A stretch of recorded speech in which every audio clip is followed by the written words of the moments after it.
Nothing risked, nothing learned. In this episode of Port to Port, I'm going to tell you about 3 perilous things that occurred to me.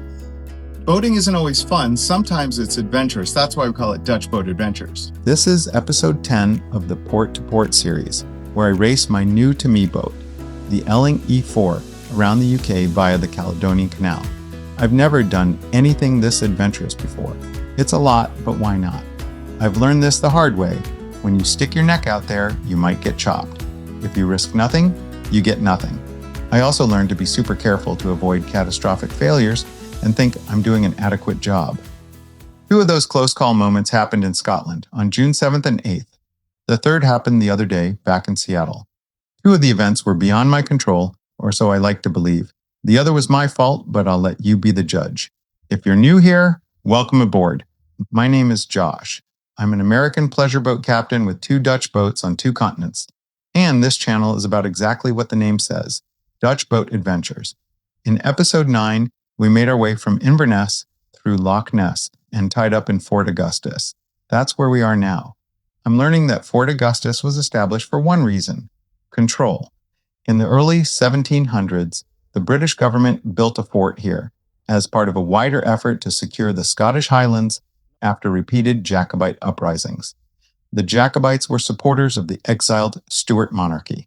The Great Glen, a massive geological fault line cutting diagonally across Scotland, was the easiest natural corridor for moving men and supplies. Whoever controlled the Great Glen controlled the Highlands. Ironically, Fort Augustus was briefly captured by Jacobite forces in 1746. After the rebellion failed, the fort outlived its purpose.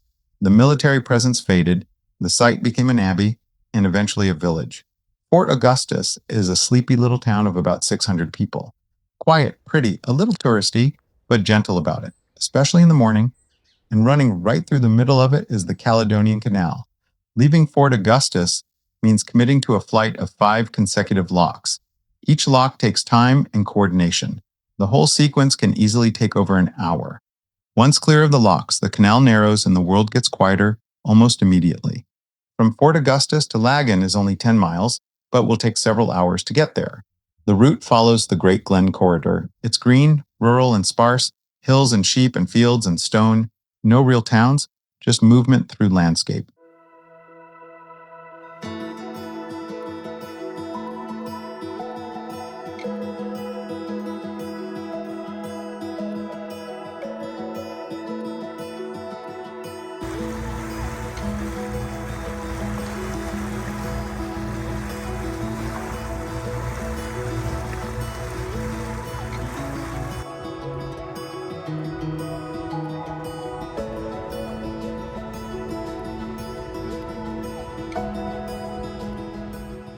You pass into Loch Oich, which demands attention.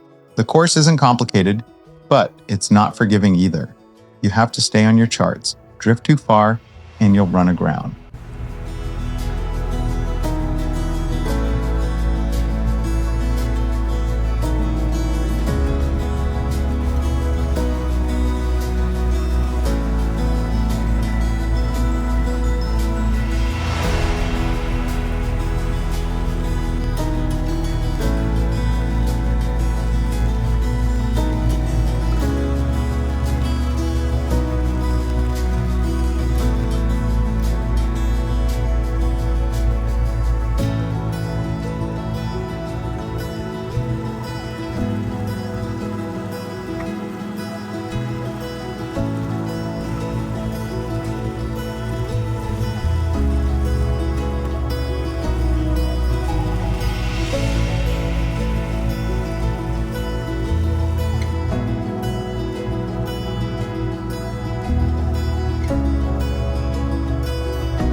John and Beth had been with me as crew since episode 1, back when this journey began in Ipswich.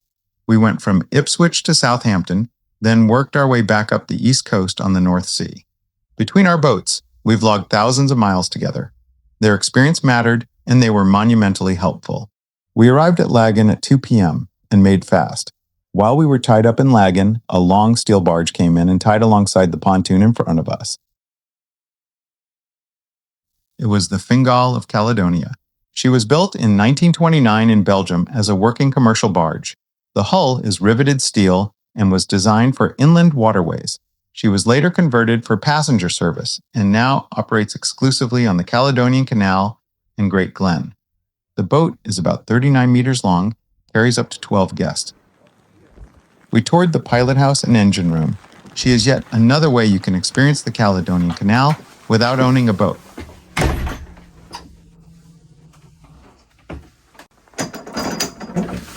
So yeah, chain steering. Yeah, but I'll show you. Okay, that's it. That is how much slack there is. You need to spin all that out and then you start turning. And she's like a big canoe. So basically most of the time you're counter steering what she's doing. And mind your shins as well.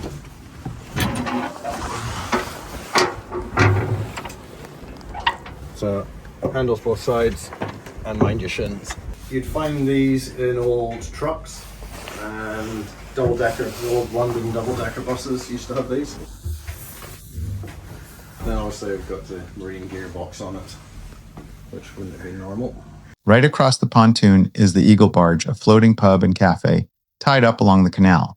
Warm food, friendly people, and, as I learned, the hottest chili in the UK. I've survived the Wing Dome 7-alarm challenge in Seattle years ago. Man versus food!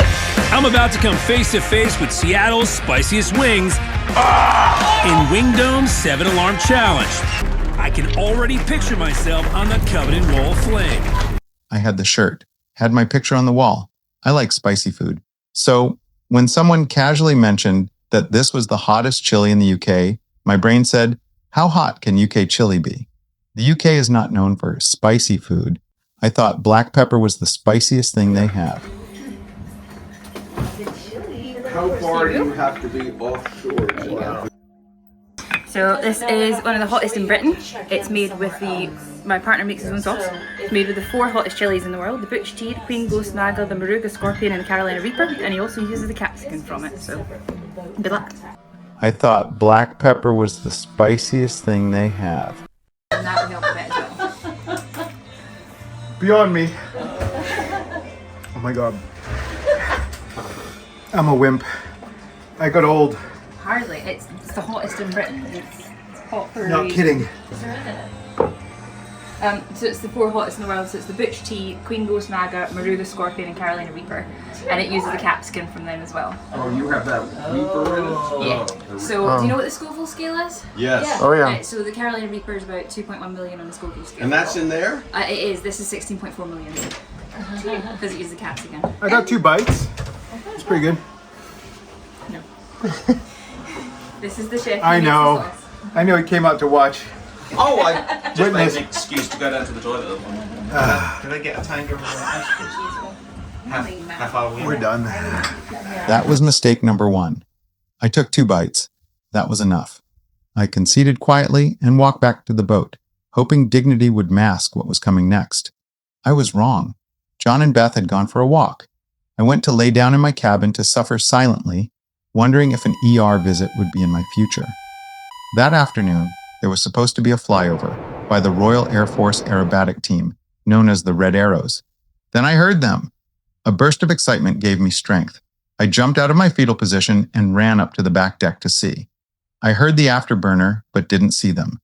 With all that sudden movement, that's when the afterburn kicked in my belly. I'll just say this. That was the first time I felt like I might die on this trip. Later that evening, once my body forgave me, we played a game called Irk.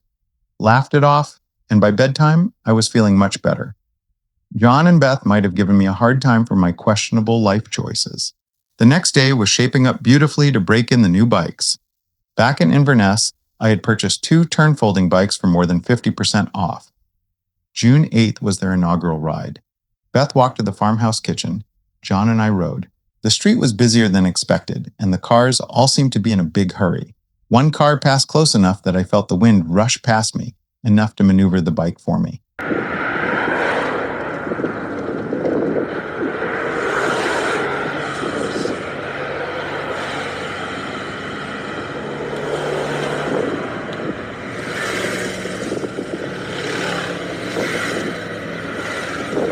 That was a scary moment. Not dramatic, just a quiet moment where your body says, yeah, let's not do that again. After breakfast, I headed out to explore on the new bike and found the Great Glen Way, a 79-mile path that follows the canal and locks through the highlands. Walkers and cyclists and trees and water in a peaceful and natural setting. It's all very serene. I rode out about 7 miles and back. It was a nice 14-mile ride.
By the morning of the 8th, we decided to stay one more day. Rod was flying in on the 9th, and Laggan was the easiest place for him to join. Rod and I met decades ago at Taipei American School in Taiwan. We hadn't seen each other since high school. Now we were both deep into adulthood and our kids grown, both of us on a journey but different paths. He has never been boating like this before. He dropped everything, booked travel, and committed to come and find us wherever we would be to help me continue this pilgrimage. John and Beth would soon be departing, and it made sense to have Rod on board for training before they left. Then the story jumps continents. Just the other day, back in Seattle, I took my Linssen Dutch Sturdy 32 through the Ballard Locks, something I've done solo dozens of times. I was heading for Bainbridge Island to usher in 2026 with some boating friends. Prior to departure, I inspected the engine as I always do, checked the cables and bilged for water as well.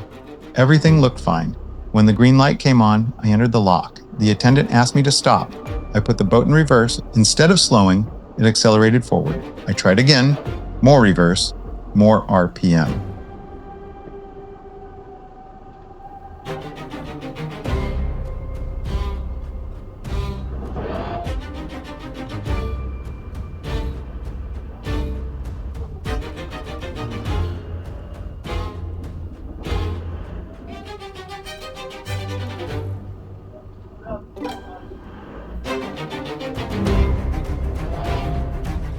The boat surged ahead. The transmission was stuck in forward.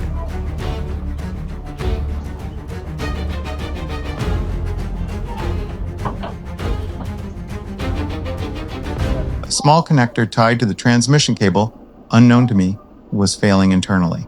No warning, no indicators, nothing visible during inspection.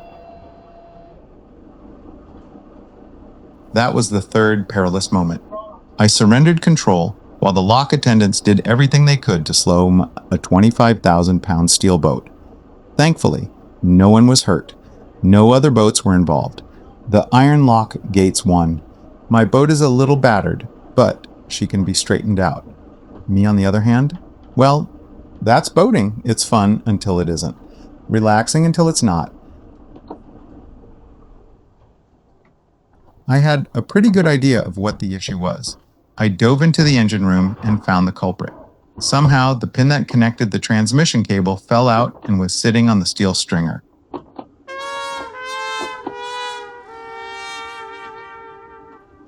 I pulled out my collection of fasteners and found a temporary fix, a stainless steel bolt with a nylock head. Moments later, I was in the Puget Sound on my way.